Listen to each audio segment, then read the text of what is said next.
Good morning. আশা করছি তোমরা প্রত্যেকে ভালো আছো এবং সুস্থ আছো।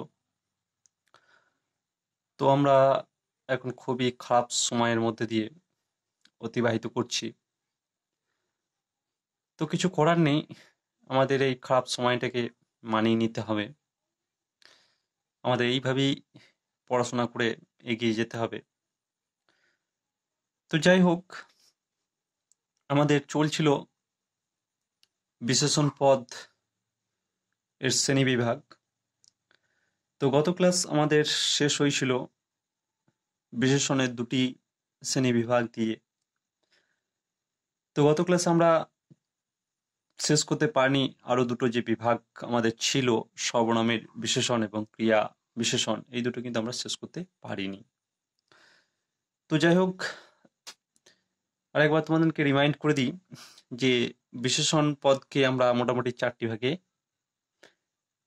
ভাগ করতে পারি।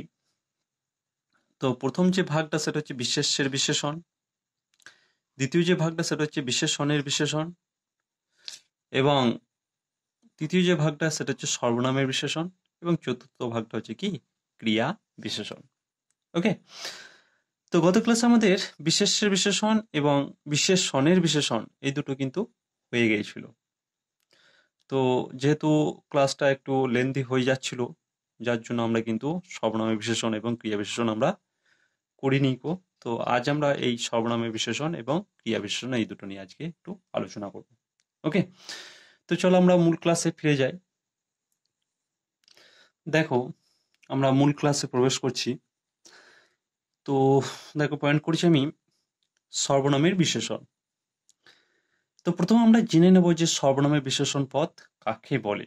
তাহলে কিন্তু আমাদের উদাহরণের সাহায্যে ব্যাপারটা বুঝতে বা জানতে খুবই সাহায্য করবে। ওকে, তো দেখো, যে বিশেষণ পদ কোনো সর্বনাম পদের দোষ, গুণ, অবস্থা ইত্যাদি প্রকাশ করে তাকে সর্বনামের বিশেষণ বলা হয়। আই রিপিট, আবারও একবার বলছি যে কোনো একটা যদি বিশেষণ পদ যদি সর্বনাম পদের দোষ, গুণ, অবস্থা ইত্যাদি প্রকাশ করে, তখন সেই বিশেষণ পদকে আমরা সর্বনামের বিশেষণ বলবো। বোঝা গেল? তো দেখো, একটা উদাহরণ নিজের চমৎকার, মানে আমি নিজে থেকে নিয়েছি উদাহরণটা তোমাদের বোঝানোর সুবিধার্থে। এটা খুবই একটা ভালো উদাহরণ, ভালো একটু লক্ষ্য রাখো যে তুমি সবল কিন্তু আমি দুর্বল। তো এই বাক্যটার মধ্যে দেখো যে পদগুলো আছে সেই পদগুলো আমি অ্যারো চিহ্ন দিয়ে নিচে নিচে কিন্তু আমি লিখে রেখেছি তোমাদের বোঝানোর সুবিধার্থে। তো তুমি, এটা হচ্ছে সর্বনাম পদ, আমরা সকলেই জানি। সবল, সবল কথার অর্থ হচ্ছে শক্ত, মানে হার্ড যাকে বলছি আর কি, ঠিক আছে? তো সবল মানে শক্ত, সমর্থ যাকে বলছি, তো সেই শক্ত বা সমর্থ তাকে বলা হচ্ছে সবল। তো যাই হোক, তো তো এই শক্ত বা সবল এই পদটা হচ্ছে বিশেষণ পদ। কেন বিশেষণ পদ? না দেখো, সবল বা শক্ত এটা হচ্ছে একটা গুণ বোঝাচ্ছে, যার জন্য এটা বিশেষণ পদ। ওকে, কিন্তু এটা হচ্ছে অব্যয় পদ। অব্যয় পদ আমাদের এখনো হয়নি, নেক্সট ক্লাস আমরা করব। তো এটাকে আমি এখন লিখিনি, তো এটা এখন কথা ছাড়ো। ওকে, নেক্সট দেখো আমি, তো আমিটা তোমরা জানছো এটা হচ্ছে সর্বনাম পদ। ওকে, আর দুর্বল যেটাকে আমরা ইংলিশে বলছি কি উইক, তাই তো? তো সেই দুর্বল এটা একটা গুণ বোঝাচ্ছে, তাই তো? বা ধর্ম বোঝাচ্ছে। ধর্ম বলতে কি, মানে মানুষের ধর্ম, সেটা বোঝাচ্ছে দুর্বল। তো যার জন্য এই দুর্বল পদটা হয়ে যাচ্ছে কি বিশেষণ। ওকে, এবার ব্যাপারটা আমি যেটা বোঝাতে চাই যে একটু ভালো করে এখানে খেয়াল করবে বা লক্ষ্য রাখবে। এই সবল পদটা কাকে ইন্ডিকেট করছে, কাকে বোঝাতে চাইছি? নিশ্চয় দেখো তুমি, তাই না? নিশ্চয়ই তুমিকে বোঝাতে চাইছি যে তুমি সবল, তাই তো? তাই সবল এই বিশেষণ পদটা নিশ্চয়ই কিন্তু তুমি এই সর্বনাম পদকে বোঝাচ্ছি। ওকে, ঠিক তেমনই ভাবে দেখো, এই দুর্বল এই বিশেষণ পদটা ঠিক বোঝাতে চাইছে আমাকে বা আমি, তাই না? যে আমি দুর্বল, তা দুর্বল এই বিশেষণ পদটা কাকে ইন্ডিকেট করছে, কাকে উদ্দেশ্য করে বলছে? না আমি, সর্বনাম পদকে। ওকে, এতটুকু বুঝতে পারলে?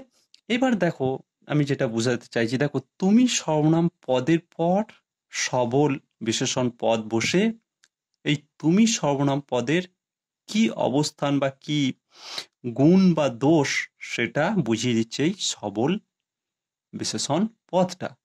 তাই এখানেই সবল বিশেষণ পদটা হয়ে যাচ্ছে কি সর্বনামের বিশেষণ পদ। আই রিপিট, আবার একবার বলছি ভালো করে।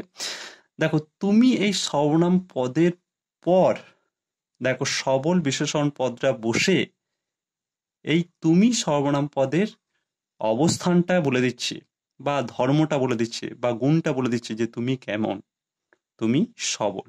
তাই সবল এই বিশেষণ পদটা হয়ে যাচ্ছে কি সর্বনামের বিশেষণ পদ। বুঝা গেল? আশা করছি তোমরা বুঝতে পেরেছো। তারপর দেখো আমি দুর্বল, দেখো আমি সর্বনাম পদের পর দুর্বল বিশেষণ পদটা বসে আমি কি অবস্থানে আছি বা আমি কেমন আছি সেটা বলে দিচ্ছে এই দুর্বল বিশেষণ পদটি। ওকে, তাই এই দুর্বল এই বিশেষণ পদটি আমি সর্বনাম পদের পর বসে যেহেতু আমার অবস্থানকে প্রকাশ করে দিচ্ছে, তাই এই দুর্বল পদ বিশেষণ পদটা হয়ে যাচ্ছে কি সর্বনামের বিশেষণ পদ। কেন কেন আমরা সর্বনামের বিশেষণ পদ বলছি? না, সর্বনামের ঠিক পরে বসে সর্বনামের গুণ বা ধর্মকে বলে দেওয়ার জন্যই কিন্তু আমরা এই দুর্বল বিশেষণ পদটাকে বলছি আমরা কি সর্বনামের বিশেষণ পদ। ওকে, চলো আর একটা উদাহরণ দিয়ে আর একটু ব্যাপারটাকে আমরা ক্লিয়ার করার চেষ্টা করি। চলো দেখো সেকেন্ড উদাহরণে আমরা চলে এলাম। আপনি বুদ্ধিমান ব্যক্তি। ওকে, তো দেখো এই বাক্যের যে পদগুলো বসেছে সেগুলো একটু আমি তোমাদের সঙ্গে পরিচয় করে দিই। দেখো আপনি, এটা হচ্ছে সর্বনাম পদ। আমরা সকলেই জানি যে আপনি সর্বনাম পদটি সম্মানার্থে আমরা ব্যবহার করে থাকি।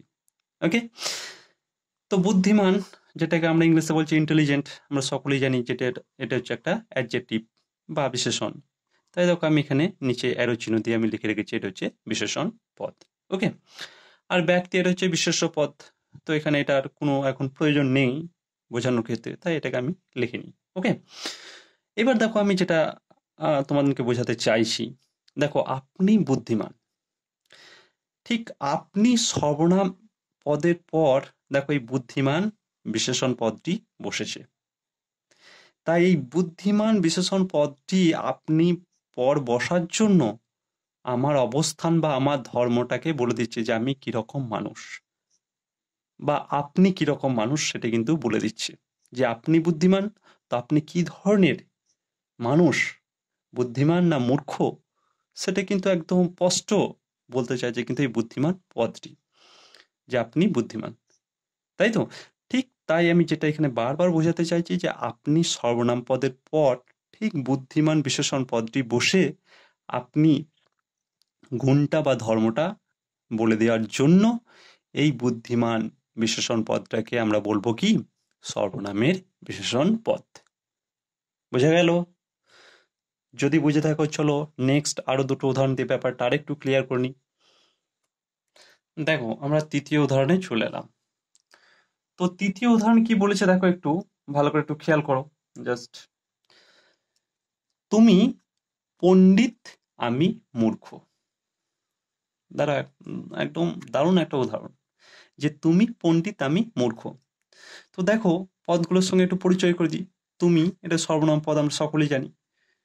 পণ্ডিত এটা বোঝাচ্ছে যে পণ্ডিত, মূর্খ, জ্ঞানী, মানে একটা কি বলবো অবস্থান বোঝাচ্ছে, তাই তো, বা গুণ বোঝাচ্ছে, যার জন্য পণ্ডিতটা হয়ে যাচ্ছে কি বিশেষণ পদ, যেটাকে আমরা ইংলিশে বলছি অ্যাডজেক্টিভ। ওকে, আমি এটা হচ্ছে সর্বনাম পদ, সকলে আমরা জানি। মূর্খ এটাও হয়ে যাচ্ছে কি বিশেষণ পদ। ওকে, মূর্খ, জ্ঞানী, আরো যেগুলো আছে চালাক, চতুর, এগুলো সবই হচ্ছে কি বিশেষণ পদ। ঠিক এখানে মূর্খটাও হয়ে যাচ্ছে কি বিশেষণ পদ। কিন্তু মজার যে ব্যাপারটা সেটা দেখ, একটু লক্ষ্য করেছো কি, তুমি এই সর্বনাম পদটি পরই দেখো ঠিক একটা বিশেষণ পদ পণ্ডিত বসেছে। তো এই পণ্ডিত এই বিশেষণ পদটি কিন্তু তুমির এই যে গুণ বা অবস্থান বা কি বলবো ধর্ম সেটা কিন্তু বুঝিয়ে দিচ্ছে যে তুমি কি রকম, তুমি মূর্খ না পণ্ডিত, সেটা কিন্তু স্পষ্ট হয়ে যাচ্ছে এখানে যে তুমি পণ্ডিত। তাই এই পণ্ডিত বিশেষণ পদটি কাকে ইন্ডিকেট করছে, কাকে উদ্দেশ্য করে বলছে, না তুমি, এই সর্বনামকে। যার জন্য এই পণ্ডিতটা হয়ে যাচ্ছে কি সর্বনামের বিশেষণ। কেন সর্বনামের, না ঠিক সর্বনামের পর বসেছে যেহেতু এই বিশেষণ পদটি, তাই এটাকে আমরা বলছি সর্বনামের বিশেষণ পদ। ওকে, ঠিক তারপরটা দেখো যে আমি মূর্খ। ঠিক দেখো আমি সর্বনামের পর মূর্খ এই বিশেষণ পদটি বসে আমি কেমন সেটা কিন্তু বুঝিয়ে দিচ্ছে এই মূর্খ বিশেষণ পদটি। ওকে, তাই এই মূর্খ এই বিশেষণ পদটিকে আমরা বলবো সর্বনামের বিশেষণ পদ। ওকে, কেন সর্বনামের বিশেষণ বলবো, না এই মূর্খ এই বিশেষণটি যেহেতু ঠিক সর্বনামের পরেই বসে সর্বনামের গুণ বা ধর্মকে প্রকাশ করছে, তাই এই মূর্খ এই বিশেষণ পদটিকে আমরা বলবো কি সর্বনামের বিশেষণ। বোঝা গেল? যদি বুঝে থাকো চলো নেক্সট 4 নম্বর উদাহরণটা আমরা একটু দেখে নিই। তো জাস্ট একটু বোর্ডটা তুলি। দেখো ধনী সে, বানানটা একটু লক্ষ্য রাখবে, ধনী ধ দন্তনয় দীর্ঘিকার। ধনী মানে হচ্ছে কি আর কি ধনবান যাকে বলছি, বা উঁচু ক্লাসের মানুষ, বা কি বলবো বড় লোক, এক কথায় যেটা বলা যায়। ওকে, আর ধয়ে বয়ে যুক্ত দন্তনয় ধনী মানে হচ্ছে সেটা হচ্ছে কি সেটা হয়ে যাচ্ছে কি বর্ণ, তোমার কি আওয়াজ। ঠিক আছে, তো যাই হোক দেখো ধ্বনি সে। তো দেখো ধ্বনি হচ্ছে একটা কি বলতো অবস্থান, বা অবস্থানকে এখানে মানে বলতে চাইছে ধনীর, মানে বড়লোক শ্রেণীর মানুষকে বোঝাতে চাইছে। তাই ধনী হয়ে যাচ্ছে কি একটা বিশেষণ পদ বা অ্যাডজেক্টিভ পদ বা অ্যাডজেক্টিভ। ওকে, ঠিক তারপরেই দেখো সে, এটা হচ্ছে একটা সর্বনাম পদ। ওকে, এইবার দেখো ব্যাপারটা, দেখো ঠিক সর্বনাম পদের আগেই ধ্বনি বিশেষণ পদটি বসে সর্বনামের যে অবস্থান সেটা কিন্তু এই ধ্বনি পদটি বলে দিচ্ছে যে সে কিরকম, কোন মানে ক্লাসের মানুষ, সেটা কিন্তু বলে দিচ্ছে এই ধ্বনি, যে সে হচ্ছে ধনী অর্থাৎ বড়লোক। তাই এই ধনী এই বিশেষণ পদটি হয়ে যাচ্ছে কি সর্বনামের বিশেষণ পদ। কেন সর্বনামের, না ঠিক সর্বনামের আগে বসে সর্বনামের যে অবস্থান বা পজিশন সেটাই কিন্তু এই ধ্বনি বিশেষণ পদটি বলে দেওয়ার জন্য বা প্রকাশ করে দেওয়ার জন্যই কিন্তু এই ধ্বনি বিশেষণ পদটি হয়ে যাচ্ছে কি সর্বনামের বিশেষণ পদ। বোঝা গেল? বুঝতে পারলে? যদি বুঝে থাকো তাহলে আমরা নেক্সট পরের টপিকে চলে যাই, ক্রিয়া বিশেষণ। ওকে, তো চলো দেখো আমরা নেক্সট টপিকে চলে এলাম, যে ক্রিয়াবাচক বা ক্রিয়া বিশেষণ। এখানটা জাস্ট একটু মিস্টেক হয়ে গেছিল, বুঝা গেল? তো ক্রিয়াবাচক বা ক্রিয়া বিশেষণ।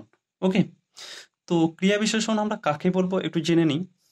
যে বিশেষণ পদ ক্রিয়াপদের, আই রিপিট ক্রিয়াপদের দোষ গুণ অবস্থা ইত্যাদি নির্দেশ করে তাকে ক্রিয়ার বিশেষণ বলে।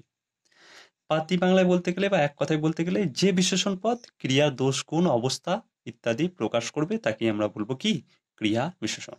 ওকে, তো দেখো একটা উদাহরণ নিয়ে ব্যাপারটা বুঝে নিয়ে যাক। দেখো একটা চমৎকার উদাহরণ নিয়েছি তোমাদের মানে সুবিধার্থে। তাড়াতাড়ি চলে এসো। আমি যদি তোমাদেরকে মানে এখনই জিজ্ঞেস করি যে এই বাক্যটির মধ্যে ক্রিয়াপদ কোনটা, তোমরা অনায়াসে বলে দেবে স্যার চলে এসো এটা হচ্ছে ক্রিয়াপদ। তাই তো?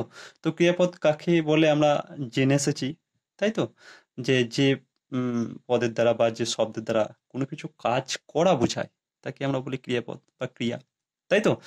তাই দেখো চলে এসো এটা হচ্ছে একটা কাজ করা বোঝাচ্ছে, যার জন্য চলে এসো এটা হয়ে যাচ্ছে কি ক্রিয়াপদ। তাই আমি দেখো লিখে রেখেছি আমি ক্রিয়াপদ।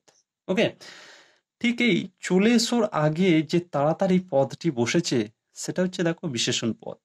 কেন বিশেষণ, না তাড়াতাড়ি আস্তে আস্তে ধীর মন্থর এগুলো সবই হচ্ছে বিশেষণ পদ, কোনো না কোনো গুণ বা অবস্থা বা কি বলবো পজিশনকে বোঝাচ্ছে, যার জন্য এই তাড়াতাড়ি এই পদটাকে আমরা বলবো কি বিশেষণ পদ। তাই দেখো অ্যারো চিহ্ন দিয়ে আমি নিচে লিখে রেখেছি কি বিশেষণ পদ। এবার আমি যেটা বোঝাতে চাইছি, দেখো ভালো করে লক্ষ্য রাখো, যে ক্রিয়াপদের ঠিক আগে এরকম একটা বিশেষণ পদ বসে ক্রিয়াপদের যে অবস্থান সেটা কিন্তু এই তাড়াতাড়ি বলে দিচ্ছে যে ক্রিয়াটা কিভাবে কাজটা করছে। তাড়াতাড়ি চলে এসো। তার মানে এই তাড়াতাড়ি এই বিশেষণ পদটি মানে কাকে হেল্প করার জন্য বসছে, দেখো না ক্রিয়াকে হেল্প করার জন্য বসছে, মানে ক্রিয়াকে সাহায্য করছে যে ক্রিয়া কিভাবে কাজটা করবে। তাই এই ক্রিয়াপদের ঠিক আগে তাড়াতাড়ি এই বিশেষণ পদটি বসে ক্রিয়ার যে অবস্থান বা ক্রিয়ার যে ধর্ম সেটা কিন্তু বুঝিয়ে দেওয়ার জন্যই এই তাড়াতাড়ি বিশেষণ পদটাকে আমরা বলবো কি ক্রিয়া বিশেষণ বা ক্রিয়াবাচক বিশেষণ, অ্যাজ ইউ লাইক। ওকে, তোমরা যেটা খুশি বলতে পারো, ক্রিয়াবাচকও বলতে পারো, ক্রিয়া বিশেষণও বলতে পারো। ওকে, নেক্সট দ্বিতীয় উদাহরণটা দেখো, তাহলে আরো একটু ব্যাপারটা ক্লিয়ার হয়ে যাবে। জাস্ট বোর্ডটা একটু তুলি। দেখো দ্বিতীয় উদাহরণটা একটু ভালো করে লক্ষ্য রাখো, যে লোকটি ধীরে হাঁটছে। তো এই বাক্যের মধ্যে পদগুলো একটু দেখে নাও। লোকটি হচ্ছে বিশেষ্য পদ, আমি লিখে রেখেছি, প্রয়োজন ছিল না তবুও আমি কিন্তু লিখে রেখেছি। ঠিক আছে, তো ধীরে এটা হচ্ছে কি বিশেষণ পদ, অ্যারো চিহ্ন দিয়ে আমি লিখে রেখেছি। কেন ধীরে? না ধীরে, আস্তে, স্লো, দ্রুত এগুলো সবই কোনো না কোনো গুণ বা অবস্থানকে বোঝাচ্ছে বা ধর্ম। তো যার জন্য এই ধীরে, আস্তে, স্লো এগুলো সবই হয়ে যাচ্ছে কি বিশেষণ পদ।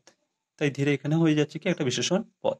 ওকে, হাঁটছে, তো হাঁটছে তো আমরা বুঝতেই পারছি যে হাঁটছে এটা হচ্ছে ক্রিয়াপদ। কেন ক্রিয়া? না এই পদটির দ্বারা কোনো কিছু কাজ করা বোঝাচ্ছে। হাঁটছে মানে কেউ হেঁটে যাচ্ছে, যার জন্য এটাকে আমি লিখে রাখছি কি ক্রিয়াপদ। এবার যে ইন্টারেস্টিং ব্যাপারটা আমি তোমাদেরকে বোঝাতে চাইছি, দেখো যে হাঁটছে এই যে ক্রিয়াপদের আগে ঠিক দেখো একটা বিশেষণ পদ ধীরে বসে লোকটি কেমন হাঁটছে সেটা কিন্তু বলে দিচ্ছে এই ধীরে বিশেষণ পদটি। তাই এই ধীরে এই বিশেষণ পদটি হয়ে যাচ্ছে কি ক্রিয়াবাচক বিশেষণ পদ বা ক্রিয়া বিশেষণ পদ। কেন ক্রিয়া বিশেষণ হচ্ছে? না ঠিক ক্রিয়ার আগে এরকম একটা ধীর বিশেষণ পদ বসে ক্রিয়ার অবস্থানটা বা ক্রিয়ার ধর্মটা বা ক্রিয়ার গুণটা কিন্তু প্রকাশ করে দিচ্ছে এই ধীর বিশেষণ পদ। তাই এই ধীর বিশেষণ পদটাকে আমরা বলবো কি ক্রিয়ার বিশেষণ বা ক্রিয়াবাচক বিশেষণ। ওকে, বুঝা গেল? নেক্সট দেখো আরেকটা উদাহরণ নিয়েছি, যে ট্রেনটি দ্রুত চলছে। তো দেখো ট্রেনটি এটা যে বিশেষ্য পদ আমরা সকলেই জানি, দ্রুত, আস্তে এগুলো হচ্ছে একটা গুণ বোঝাচ্ছে বা অবস্থানকে প্রকাশ করছে, যার জন্য এই ধরনের পদগুলোকে আমরা বলবো কি বিশেষণ পদ। তাই দ্রুত এখানেও হয়ে যাচ্ছে কি বিশেষণ পদ। ওকে, চলছে এটা হচ্ছে ক্রিয়া, আমরা সকলেই জানি ক্রিয়া, কারণ চলছে এটা কোনো না কোনো কাজকে বোঝাচ্ছে, কাজ করাকে বোঝাচ্ছে, যার জন্য এটা হচ্ছে কি ক্রিয়াপদ। ওকে, এবার আমি যেটা বোঝাতে চাইছি, দেখো যে চলছে ক্রিয়াপদের ঠিক আগে দেখো দ্রুত একটা বিশেষণ পদ বসে এই চলছে ক্রিয়ার যে অবস্থান বা কি বলবো তার যে ধর্ম সেটা কিন্তু প্রকাশ করে দেওয়ার জন্যই কিন্তু এই দ্রুত বিশেষণ পদটাকে বলবো আমরা কি ক্রিয়া বিশেষণ। আই রিপিট, আবারও বলছি, যে ক্রিয়াপদের ঠিক আগে এরকম একটা বিশেষণ পদ দ্রুত বসার জন্য ক্রিয়াপদের যে অবস্থান অর্থাৎ ক্রিয়াটা কেমন কাজ করছে, আস্তে না স্লো না দ্রুত, সেটা বলে দেওয়ার জন্যই কিন্তু দ্রুতকে আমরা বলছি কি ক্রিয়া বিশেষণ। নামটা দেখো একটু খেয়াল করো, ক্রিয়া বিশেষণ, কারণ ক্রিয়ার দোষ গুণ অবস্থাকে প্রকাশ করে দিচ্ছে কে এই দ্রুত, যার জন্য এটাকে আমরা বলছি ক্রিয়া বিশেষণ।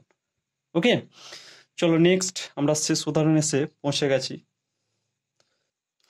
দেখো 4 নম্বর উদাহরণটা কি বলছে একটু দেখো, কাজটা শীঘ্র করো। তো দেখো কাজটা হচ্ছে একটা নাম বোঝাচ্ছে কাজ, মানে বিশেষ্য পদ এটা হয়ে যাচ্ছে, তাই তো? শীঘ্র মানে খুব দ্রুত বোঝাচ্ছে যে শীঘ্র করো, ঠিক আছে, যার জন্য এটা হয়ে যাচ্ছে কি বিশেষণ পদ।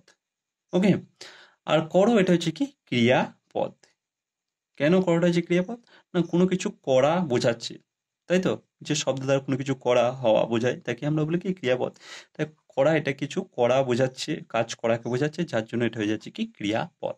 ওকে, এবারে আমি যেটা বারবার তোমাদেরকে বোঝাতে চাইছি বা এখনো বোঝাচ্ছি, যে দেখো করো এই ক্রিয়াপদের ঠিক আগে দেখো শীঘ্র ওই বিশেষণ পদটি বসে এই ক্রিয়াপদের যে দোষ গুণ অবস্থা সেটা কিন্তু বুঝিয়ে দিচ্ছে আমাদের কাছে পরিষ্কারভাবে যে কাজটা শীঘ্রই করো।